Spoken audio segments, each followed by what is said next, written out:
Bonjour à tous, j'espère que vous allez bien. Aujourd'hui on se retrouve pour une nouvelle vidéo et on va parler d'un joueur qui a fait couler beaucoup d'encre la saison passée et qui est attendu au tournant cette saison. Et vous l'aurez deviné, on va parler aujourd'hui d'Eden Hazard. Peut-il réussir au Real Madrid? Peut-il redresser la barre après sa première saison ratée? On va essayer de réfléchir à ces questions de suite. Comme vous vous en doutez ou comme vous le savez, si vous regardez mes vidéos depuis quelques semaines ou depuis quelques mois, cette vidéo elle ne sera pas uniquement centrée sur Eden Hazard parce que derrière le cas d'Eden Hazard, il y a une réflexion plus globale qui peut être applicable à beaucoup de joueurs. Et cette réflexion, c'est concernant l'intégration d'un joueur dans une nouvelle équipe. Parce qu'on a lu beaucoup de choses sur Eden Hazard l'an dernier. J'aurais peut-être même pu faire la même vidéo avec Antoine Griezmann au FC Barcelone. Mais aujourd'hui, je vais plutôt me centrer sur le cas d'Eden Hazard. Parce que aujourd'hui, Eden Hazard, il est vu au Real Madrid comme un échec la saison passée et il y a encore pas mal de doutes quant à sa réussite au Real Madrid même cette saison. Et la première raison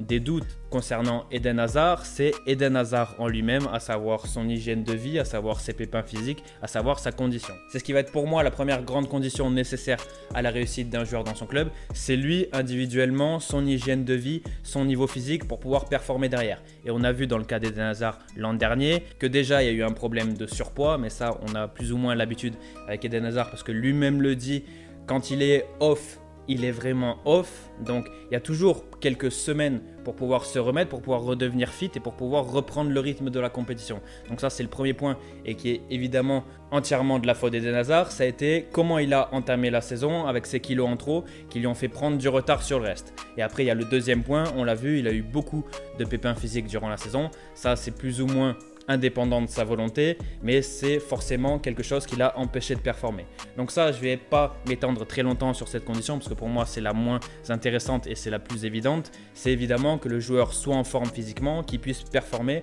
Et en plus, dans le cas d'Hazard, on sait que c'est un joueur qui est véloce, qui est très puissant, qui a besoin justement d'avoir l'intégralité de ses moyens physiques pour pouvoir performer parce que c'est un joueur qui joue beaucoup sur les appuis, qui joue beaucoup sur les changements de rythme et qui a justement besoin d'être à 100% pour pouvoir performer. Mais ça, c'est la première condition et elle est valable pour tous les joueurs. Mais ce qui est pour moi véritablement intéressant, encore plus dans le cas d'Hazard et qui est beaucoup plus intéressant que la simple donnée physique, la simple donnée d'hygiène de vie, c'est l'intégration dans un projet de jeu, c'est l'intégration dans un collectif et le rôle que va avoir la nouvelle recrue dans l'équipe. Est-ce qu'il va pouvoir justement être complémentaire avec les autres joueurs de son équipe? Et c'est ça qui est pour moi très important et très intéressant avec Eden Hazard parce qu'on se rend compte que sur le plan structurel, sur le plan collectif, il y a beaucoup de questions et il y a beaucoup de problèmes selon moi. Mais ça, on va voir ça de suite avec mon ami le tableau blanc.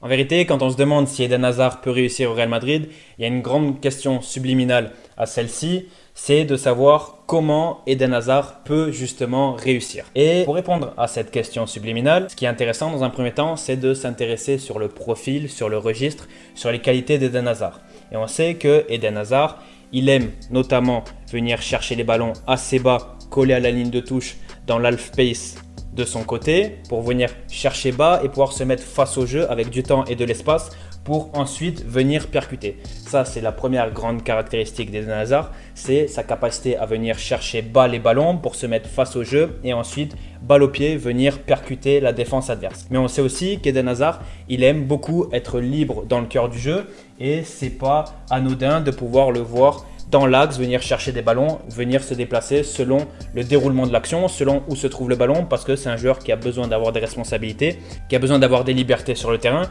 Donc même si son schéma qu'on pourrait définir comme préférentiel, ça reste sur son half space, c'est pas rare de le voir un peu partout sur le terrain au gré des actions pour venir justement chercher le ballon et pouvoir se mettre face au jeu et pouvoir contribuer au jeu de son équipe. Donc ça, déjà, c'est peut-être les deux grandes caractéristiques d'Eden Hazard. Et ce qui est intéressant quand on voit ces caractéristiques, c'est du coup réfléchir à comment, par rapport à ce registre-là d'Eden Hazard, comment il va pouvoir être mis dans les meilleures conditions et est-ce que justement au Real Madrid, il y a ces meilleures conditions possibles. Parce que quand on se souvient notamment de certaines de ces saisons à Chelsea, ce qu'on pouvait voir, c'est que d'une part, sur le côté gauche, il avait un Marcos Alonso qui était très offensif, qui venait manger la ligne et qui du coup pouvait lui libérer des espaces sur son half space parce que Marcos Alonso, par ses déplacements, par son apport offensif, il allait forcément concentrer de l'attention au niveau de la défense adverse. Le problème, c'est qu'au Real Madrid,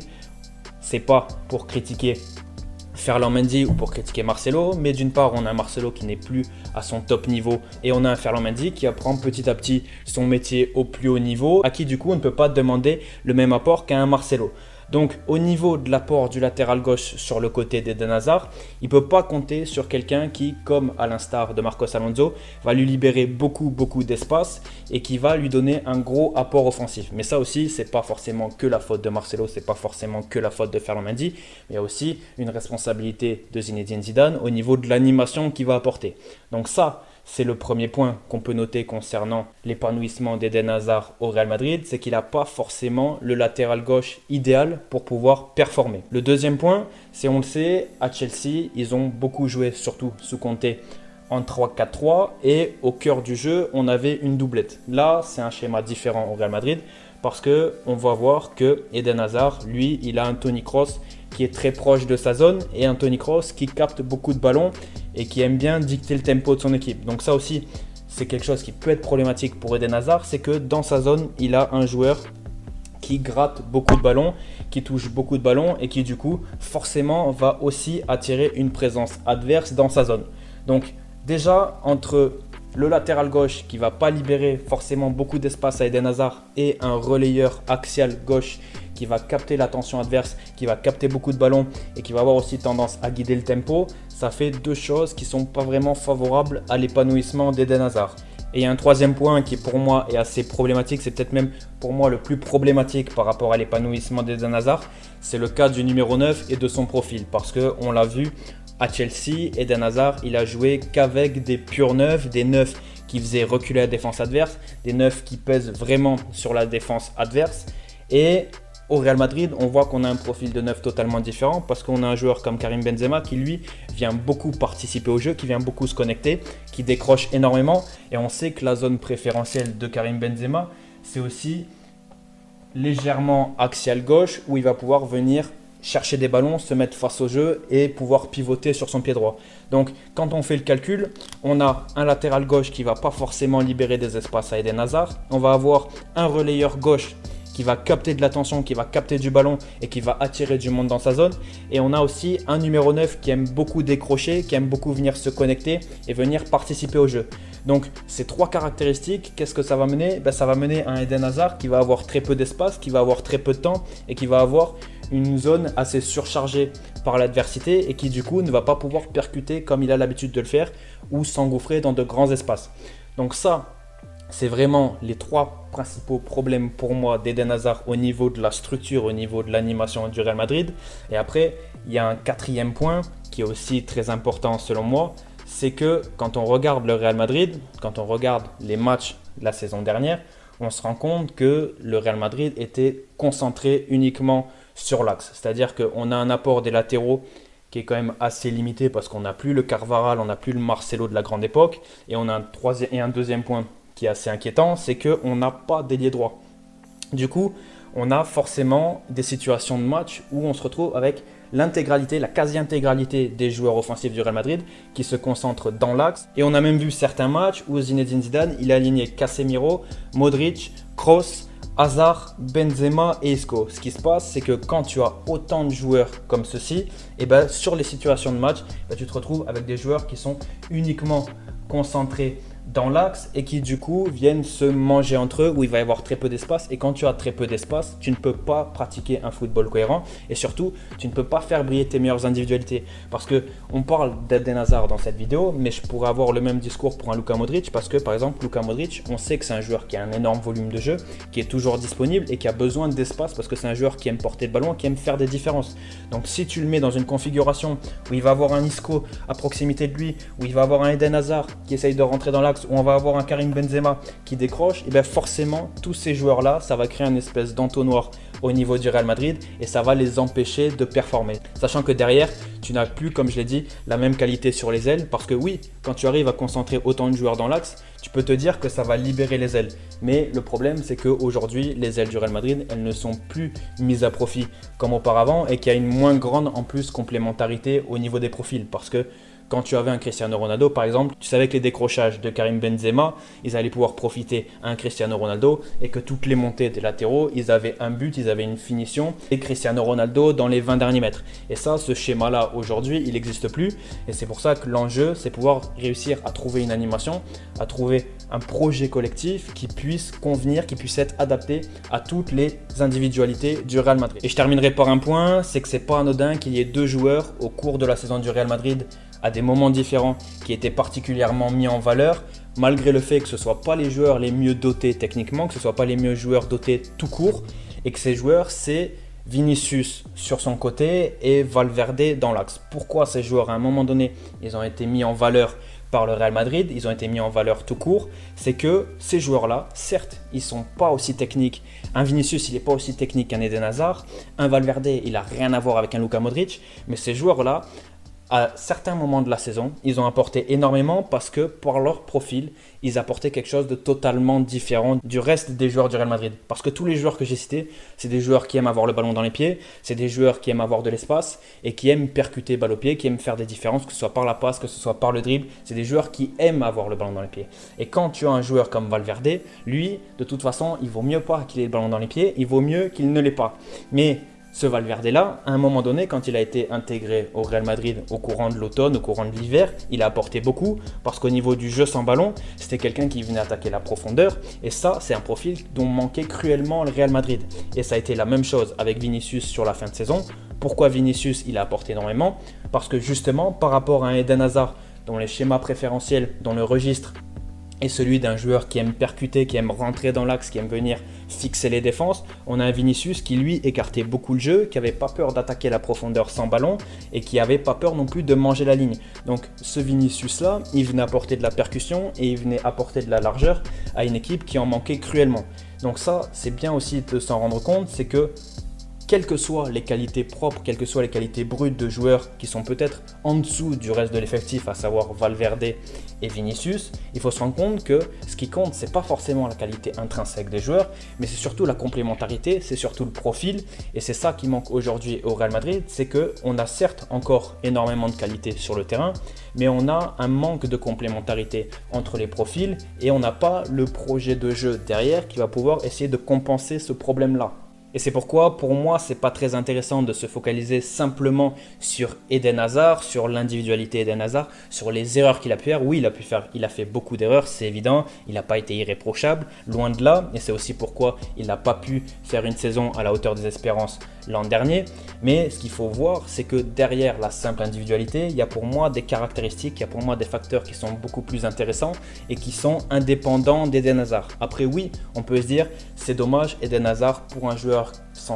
supposé être un top mondial, il n'a pas la palette assez large justement pour pouvoir s'adapter à ce collectif-là et pouvoir apporter quelque chose de différent. Bien sûr, ça c'est une question qu'on peut se poser, mais il faut aussi voir qu'à l'échelle mondiale, combien de joueurs sont capables de pouvoir briller dans n'importe quelle configuration, de pouvoir s'adapter à n'importe quel schéma. Honnêtement, personnellement, à part un Léo Messi, je ne vois pas de joueur capable vraiment de pouvoir briller quelle que soit la configuration, quel que soit le collectif, quel que soit le schéma. Donc ça aussi, il faut savoir prendre un peu de recul et sortir un peu de la surindividualisation du football qui est de se dire oui, ce joueur-là, c'est un top mondial, donc forcément, il doit être bon, donc forcément, il doit porter son équipe, donc forcément, il doit faire la différence. Non, le foot, ça reste quand même 11 joueurs, donc tu ne peux pas attendre d'un joueur que même si le collectif ne va pas, même si le projet de jeu ne va pas, et ben ce joueur fasse la différence, ce joueur s'intègre et ce joueur soit excellent. Non, le foot c'est bien plus compliqué que ça et c'est pas simplement le cas d'un Eden Hazard parce que ça on pourrait le voir avec plein d'autres super joueurs dans plein d'autres grands clubs, mais pourtant ça ne suffit pas. Donc voilà, j'espère que ça vous a fait plaisir de revoir le tableau. J'ai essayé vraiment de vous montrer selon moi les points les plus importants au niveau structurel du Real Madrid qui peuvent expliquer pourquoi Eden Hazard n'a pas performé la saison passée et les points que le Real Madrid doit travailler s'ils veulent pouvoir compter sur un Eden Hazard à 100%.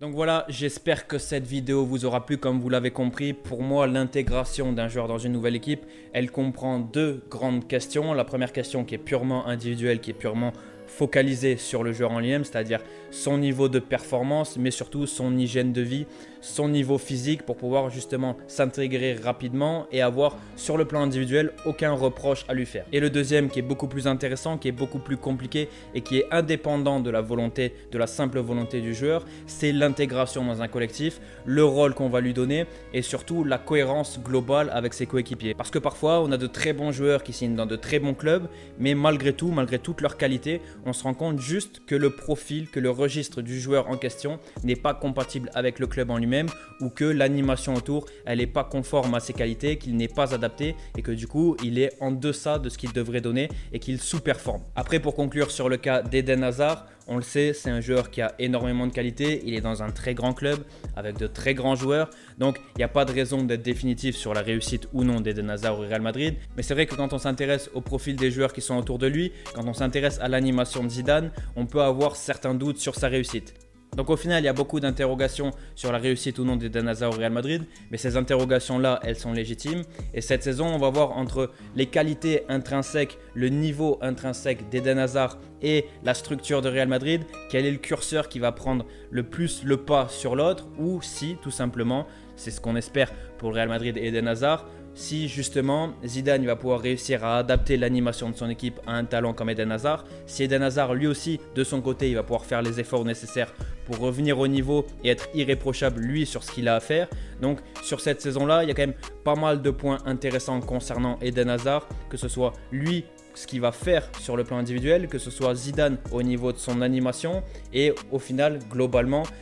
est-ce que l'alchimie elle va prendre entre le Real Madrid et Eden Hazard, est-ce qu'il va réussir vraiment à s'intégrer dans un projet de jeu, est-ce qu'un projet de jeu cohérent va être mis en place pour que lui puisse apporter tout ce qu'il a apporté au Real Madrid et que au final toutes les parties soient gagnantes. Donc n'hésitez pas dans les commentaires à dire vous ce que vous pensez d'Eden Hazard. Est-ce que vous pensez que cette saison ça va vraiment marcher pour lui et pour le Real Madrid, ou est-ce qu'on va être encore dans une saison en demi-teinte où on va avoir un joueur certes d'une grande qualité mais qui ne va pas réussir à être intégré dans un projet de jeu collectif. Si cette vidéo vous a plu, n'hésitez pas à mettre un pouce bleu, c'est très important, à vous abonner à la chaîne si ce n'est pas déjà fait, et dans les commentaires comme je vous l'ai dit à dire ce que vous avez pensé de cette vidéo, ce que vous pensez du cas Hazard, et on se retrouve très bientôt pour une prochaine vidéo. À bientôt.